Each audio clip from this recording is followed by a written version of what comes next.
Okay, let's unpack this one.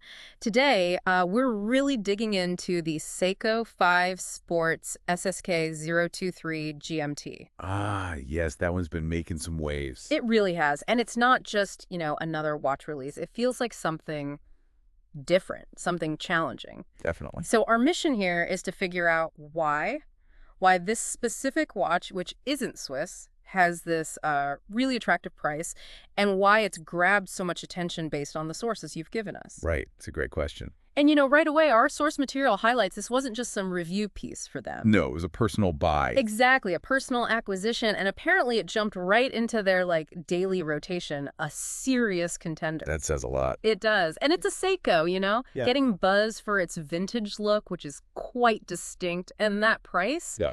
it really does make you look twice. Well, what's truly fascinating here, I think, is the SSK023's role in the wider watch market. Go on.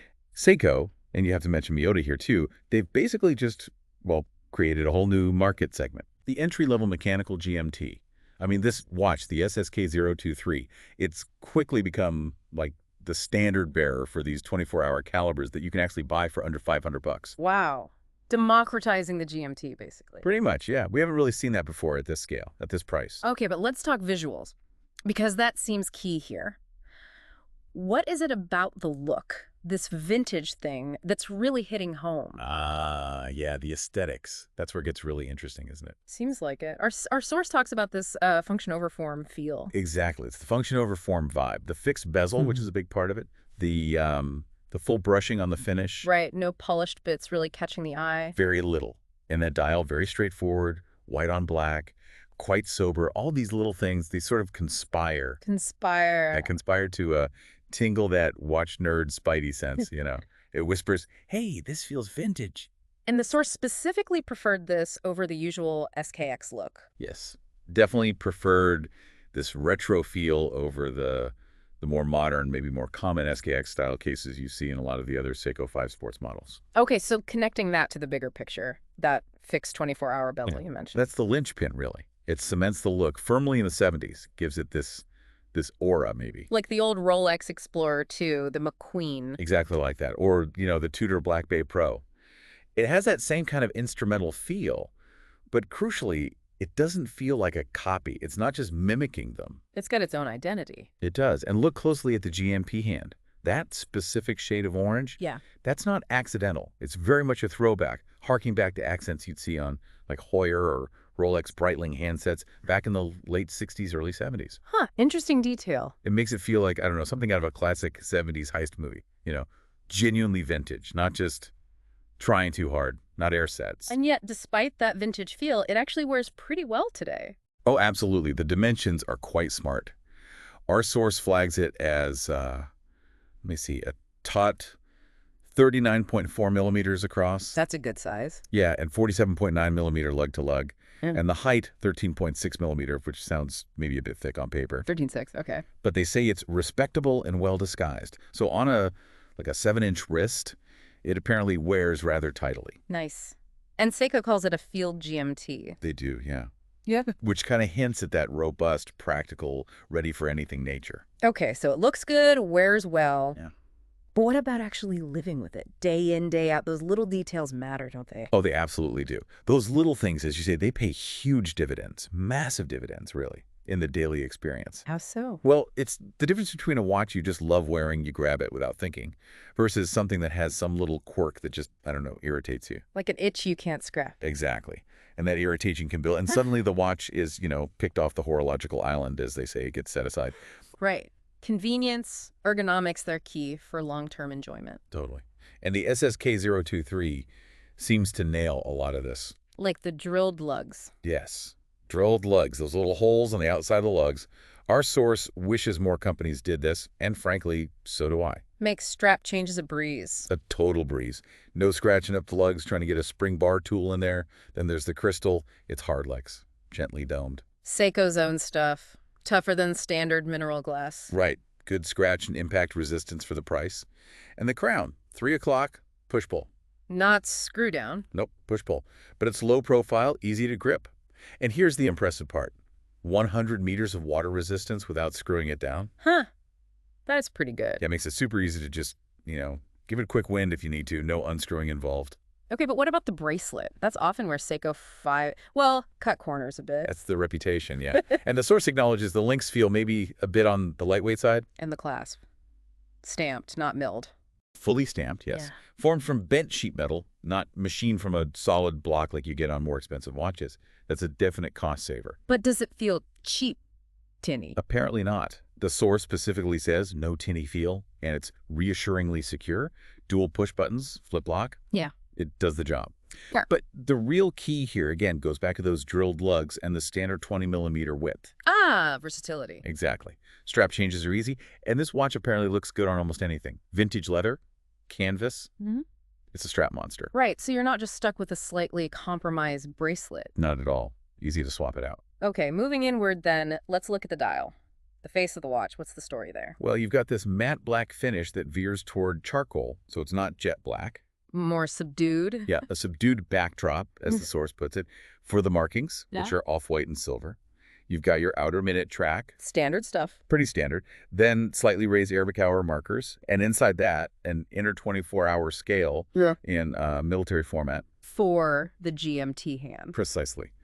And that GMT hand, again described as bold, it really makes its presence felt, ties into that vintage tool watch look. Now, it's interesting. The source notes Seiko didn't lume the big Arabic numerals. Yeah, that's an odd choice, as they put it. Instead, it's just the little square dots inside the minute track that glow. That's right.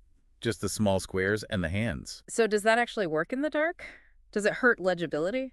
You'd think it might, but apparently not so much in practice.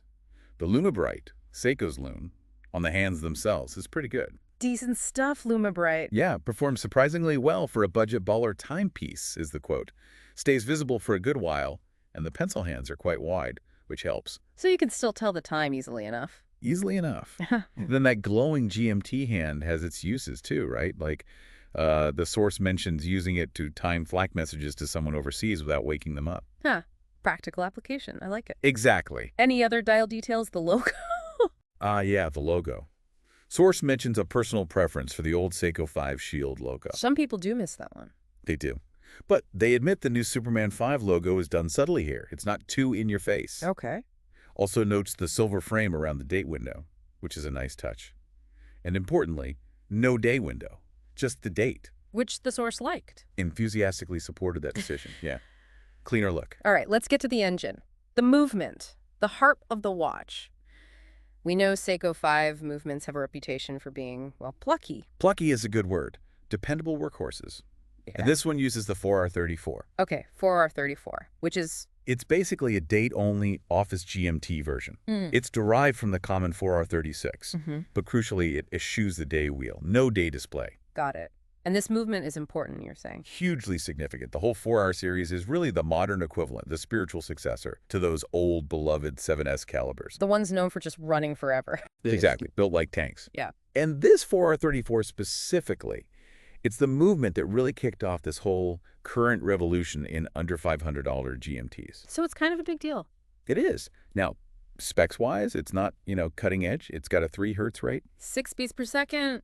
Smooth enough sweep. Smooth enough, yeah. And about a 41-hour power reserve, which is pretty middle of the road these days. Okay. But the key thing, the absolute key, is reliability. These things they just go and go. Hardly ever a complaint. And accuracy. Seiko can be conservative with their ratings. Very conservative.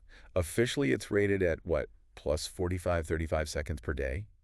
Which sounds like a lot. Yeah, not amazing on paper. But, and this is widely known, examples out in the wild, in owners' hands, they typically perform much, much better than that. And the source's own watch. Pure luck, they say. But it's running within chronometer specs, which is, exceptional for this price point. Usually need certification for that. That is lucky, and you can see it ticking away, right?